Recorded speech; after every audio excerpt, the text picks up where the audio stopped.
Hi everybody. Long time no see, right? I've been meaning to put one of these up for like weeks and I just haven't done it. But doing it now. So, how you doing? Right? This quarantine thing. It's crazy. Crazy. I've told people if this was just cancer, I don't want to say it'd be a breeze, but I feel like it'd be a lot easier. Like a lot easier. Just way less anxiety. Anxiety is to the max. Like, crank that shit to 11 to the max, you know? Um, yeah. Yeah. That's, I'd say it's mostly coronavirus related. And like, don't touch the mail. Oh god, do you have the sniffles? Like that sort of thing, you know. But then there's also the regular old just cancer anxiety. Like, I feel things happening in my body. Oh, speaking of, so it's 9 days out from my last round of chemo, which was round 4. Things are not so terrible this round. I'll say, let's see, the nausea is so much nausea, but it's not like frequency, it's intensity. Like, when I get nauseous, nothing's really touching it anymore. Like, all the pills that they gave me and, you know, all my little nausea tricks, like, oh, I'll have a ginger ale. Like, my nausea laughs at ginger ale.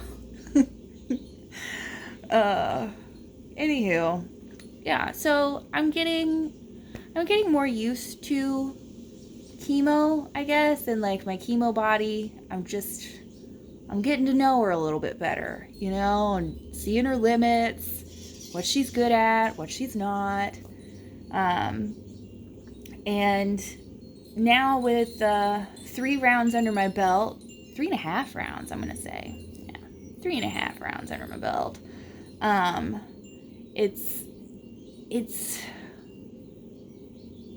I don't know, it's becoming more normal, and I'm starting to really, like, when I started and I was like, the only thing I can control is diet and attitude. Those things make a huge difference. Like, a huge difference. Also, just like getting out of bed, changing clothes, brushing my teeth, coming into the living room. Like, it doesn't sound like much, but you really cannot appreciate how comfortable your bed is unless you leave it. So I've made it out to the couch, and as you can see over here, I have my macrame stick, which is coming right along. Yeah. So I do macrame, and I have my my color by number mandalas, and I'm also doing a lot of journaling. You can see out here, as I finally figured out how to do this. There's my garden, looking so good. Jason's done most of the work this year. he's done all the heavy lifting, and I'm just like, I want this flower to go right here. And he does it for me because he's amazing. But yeah, that's how I've been filling my days. I've also been watching The Good Wife. It's good. Won all kinds of Emmys. She's great. I can see why. I'm still on season 1, so I'm almost done with season 1. But there's 7 seasons, which is great. Hour-long episodes. If you haven't gotten into it and you still need something to do on your quarantine, I highly recommend. I'm also finding that I cannot stomach true crime the way that I used to. Like, I used to really get into some murder shows, you know? Like, the more crazy, fucked up, culty murder it was, the more I was into it. And now, no thank you. I just can't. It, like, I guess before it was like in my brain as like some kind of like, it's not fiction, it's true crime. But it struck my brain as like not real to me, and now it is. It's real, and I just can't go there. But unfortunately, that knocked out a lot of my normal viewing for TV. And I've been trying to cut down on TV anyway. I try to just save it for like days when arts and crafts are not gonna do it. You know, if I just don't wanna, then TV it is. Let's see. What else is going on? Oh, I get to leave the house today, you guys, for non-chemo related reasons. And that's super exciting. My mom is taking me on an outing to McConnell's Trace. We made a reservation. So we're going to go from 3 to 4:30. And that's super duper exciting. Kind of on the downside though, I'm having some trouble eating today. That's been a consistent issue. I don't know. I'm sure you guys all remember and know. I had, before all this started, IBS, GERD, and gastroparesis. I still have those things. I have those things plus cancer. So, like, when I'm nauseous, I don't want to eat anything. Like nothing. I just can't even think about eating at all. But then you still have to eat.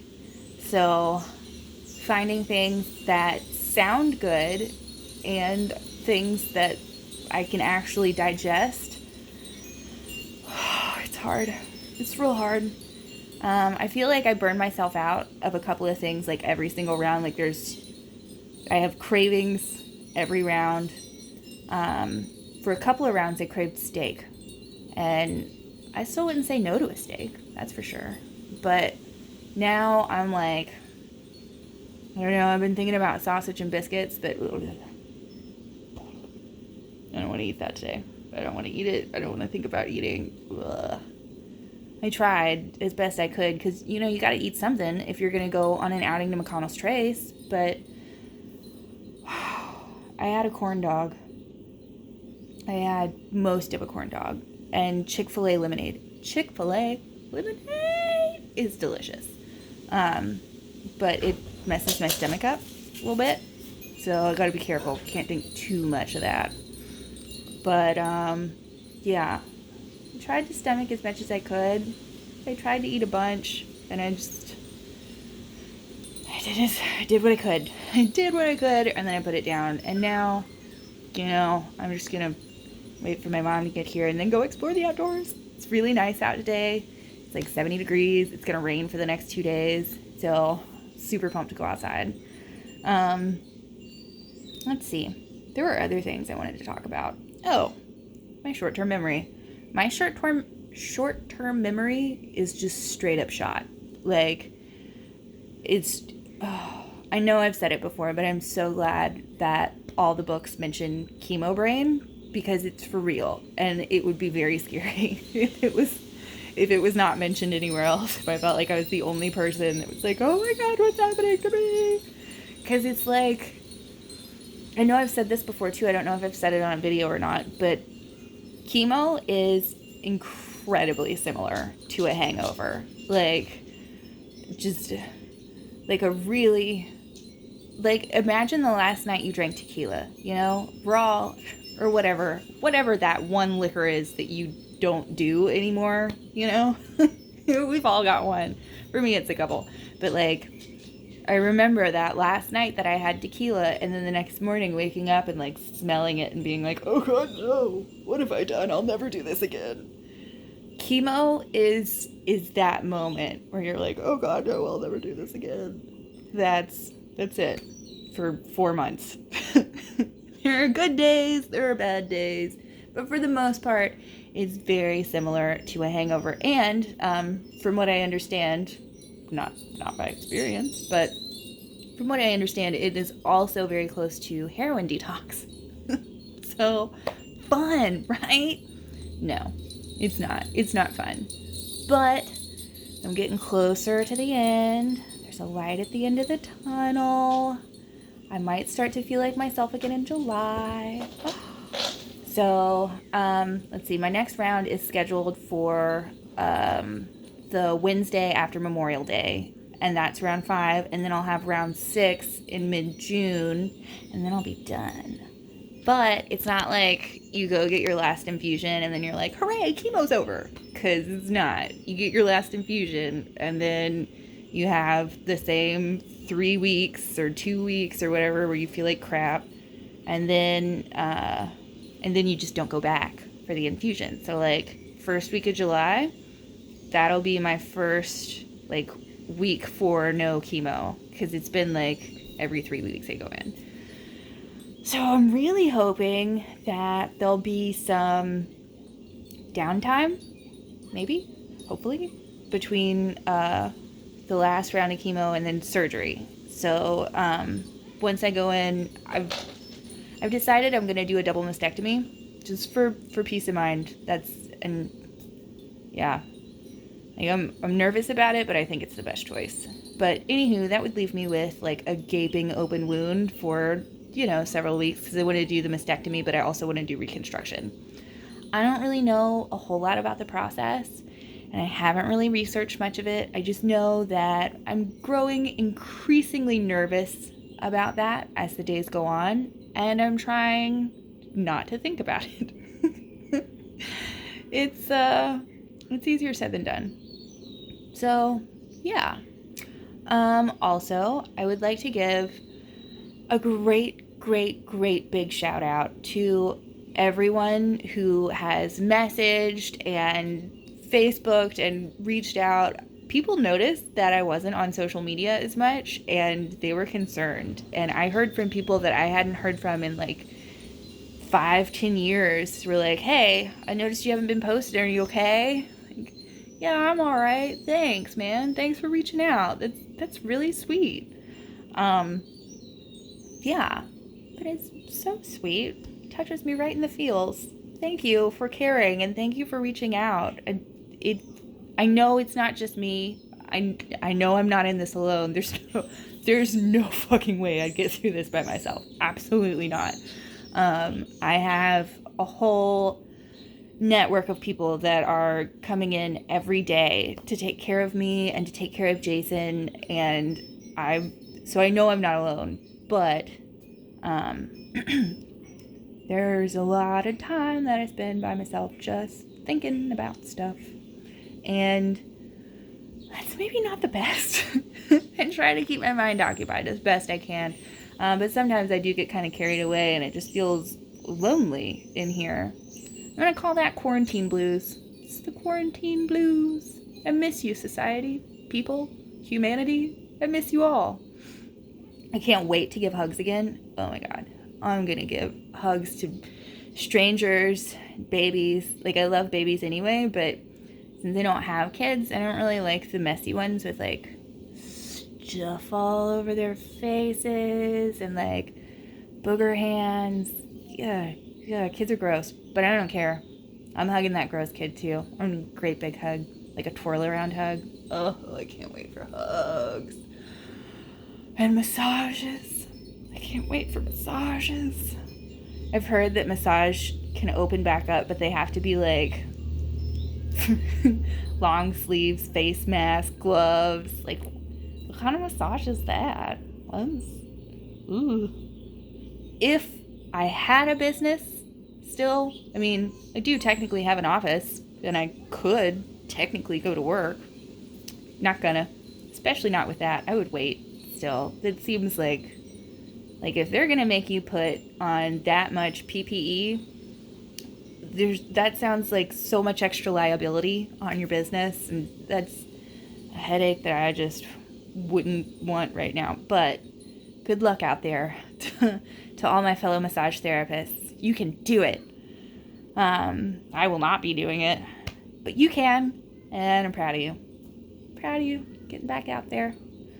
Let's see. What else?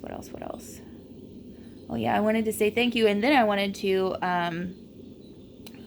kind of explain what my deal is with social media. I get depressed or anxious or like a fun mix of the both if I scroll too much, like on any social media platform, which I only really do Facebook and Reddit. But I'm not really on either right now, just because on Reddit, more to get the news than anything else. But like I don't get on social media. I get on there once every few days and just for a bit, but I find that staying on social media makes me not do as well. So I just put my phone down and I don't mess with it. And I'm sure you've noticed that if you've texted me, because it takes me like hours and hours and days to respond. But know that that's happening because, one, I was terrible with returning texts to begin with before any of this started, but also because it just makes me feel better to not have my phone around. Like it's easier for me to concentrate and focus on things without my phone. So that's what I do. I just leave it in the other room. And it's nice. It doesn't bother me. I kind of like not having a phone. But I understand that I do have a responsibility to kind of keep people in the loop. I love my friends, and because of the quarantine, I'm not able to see them like I normally would. So this is, gotta keep y'all updated. So here we are, updates. Yeah. Let me see. Anything else going on I want to report on? Really not much happening here. My brother's gonna go to trial soon, maybe. He's just been in quarantine in jail, so if you thought your quarantine was bad, it can get worse. It could always get worse. Remember that. That's really what keeps me going throughout the day. And also off the cancer message boards. It can always be worse.